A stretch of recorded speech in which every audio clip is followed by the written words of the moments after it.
You know, it's funny. How much meaning can you really pack into a single three-letter word? You'd be surprised. It turns out some of the simplest words we use are actually the most powerful building blocks of our entire language. And today, we're going to prove it by putting just one of them under the microscope. The word sad. So, where do we even begin this deep dive?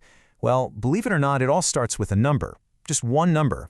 A number that holds the secret key to a really radical and super simplified way of looking at the English language. And that number is 850. Now, I know what you might be thinking. 850? That doesn't sound like a lot, right? But that's the whole point. It's actually the magic number for a system that was designed from the ground up to give you maximum clarity with the absolute minimum number of words. And here's what it's called. Basic English. It's like a distilled, concentrated version of English, built on a foundation of just those 850 essential words. The best way to think about it is like the ultimate communication toolkit. It's got everything you need to express pretty much any idea you can think of, just without all the extra fluff. And this is where it all clicks into place for us today. Guess what word made it onto that elite 850-word list? You got it, the word sad. So it's not just some common everyday word, it's officially one of the fundamental building blocks of the entire language.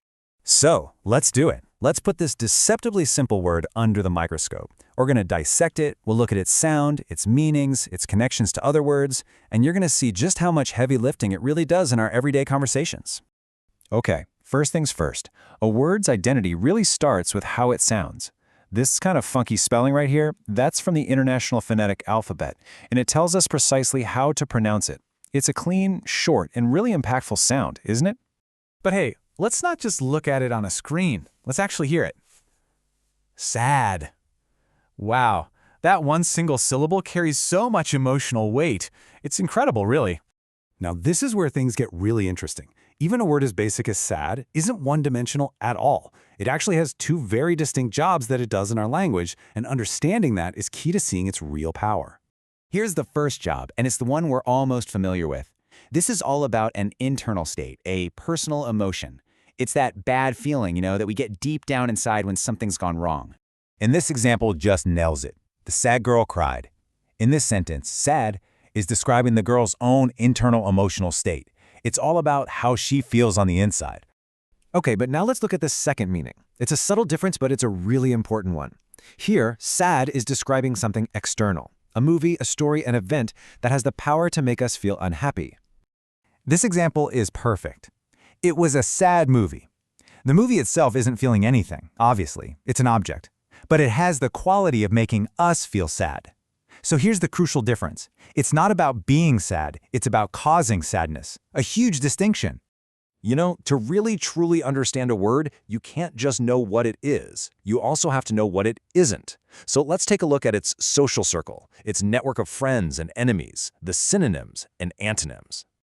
So for that first meaning, the feeling of being sad, there's a whole spectrum of words. You've got synonyms like unhappy, gloomy, even miserable, which all paint slightly different shades of that emotion.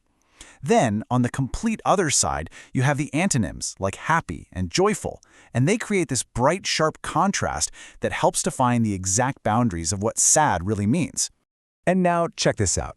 For the second meaning, something that causes sadness, the whole family of related words just completely changes. Now, the synonyms are things like depressing or heartbreaking. And the opposites? Heartening or uplifting.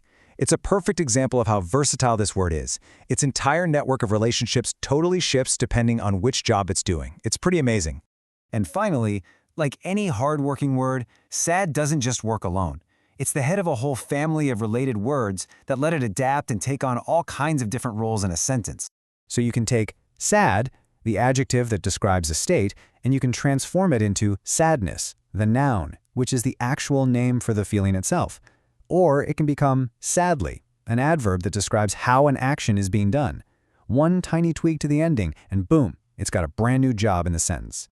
Okay, so let's zoom all the way back out. We just put this one little word under a serious microscope. So what's the big takeaway? Why does any of this really matter? Here's the most important part. Those 850 words of basic English, they aren't simple because they're shallow or weak. They're simple because they are fundamental. They're the bedrock.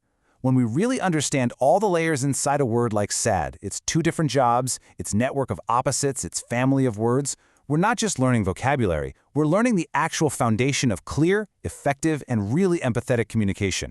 And that leaves us with one last thought. We've unpacked sad.